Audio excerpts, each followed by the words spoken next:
ہمارے محترم صاحب رحمۃ اللہ علیہ ایک جملہ اکثر کہا کرتے تھے، ایک ضرب المثل ہے کہ پوت اگر سپوت تو دھن کاہے کو، پوت اگر سپوت تو دھن کاہے کو، پوت اگر کپوت تو دھن کاہے کو۔ پوت کہتے ہیں اولاد کو، بیٹے کو، دھن کہتے ہیں دولت کو، سپوت کہتے ہیں لائق اور فائق قابل اولاد کو۔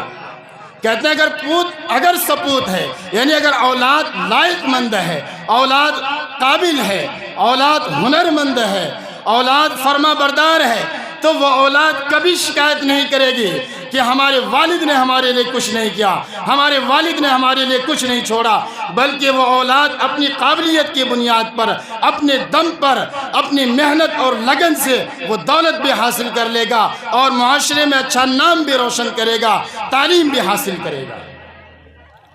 اگر اولاد قابل ہے تو کبھی شکوہ شکایت نہیں کرے گا، بلکہ جو مل گیا اس پر صبر کرے، شکر ادا کرے گا، جو نہیں ملا اس پر صبر کرے گا۔ آپ کا اس دنیا میں بھی وہ کام آئے گا اور آپ کے مرنے کے بعد بھی وہ آپ کے کام آئیں گے۔ لیکن اگر اولاد کپوت ہے یعنی اولاد نالائق ہے، اولاد شرابی ہے، اولاد کبابی ہے،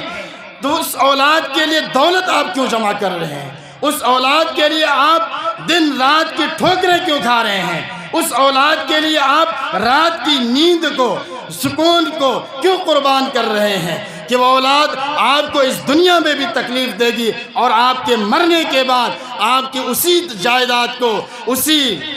مال کو، جس مال کو آپ نے اکٹھا کیا ہے، گن گن کر، چن چن کر، دانتوں سے پکڑ کر ان کو اکٹھا کیا، وہ اولاد آپ کے مرنے کے بعد بھائی بھائی میں لڑ کر اور شراب کباب میں اور نہ جانے کیسے عیاشوں میں وہ خرچ کر لے گا۔ کبھی اس کو توفیق نہیں ہوگی کہ ہمارے والد نے، ہمارے ماں باپ نے ہمارے لیے اتنی دولتیں چھوڑ کر دیا ہے، ہمارے والدین ہمارے لیے اتنا کچھ قربانیاں کر کے گئے ہیں کہ ہم ان کے لیے کچھ کار خیر میں دے دیں۔ زمین کے انبار ان کے پاس پڑے ہوئے ہیں، کچھ زمین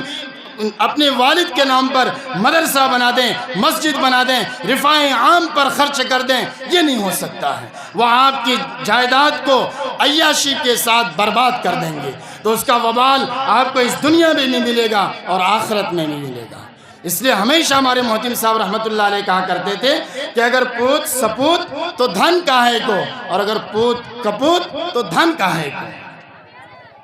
اس لیے میرے بزرگوں، میرے دوستوں، آپ اولاد کو پڑھائی پر خرچ کیجئے، اعلیٰ سے اعلیٰ تعلیم دلائیے۔ آپ ممکن ہے کہ آپ کے پاس اتنی کیپیسٹی نہیں ہے، آپ کے پاس اتنی طاقت نہیں ہے، اتنی صلاحیت نہیں ہے کہ آپ اولاد کو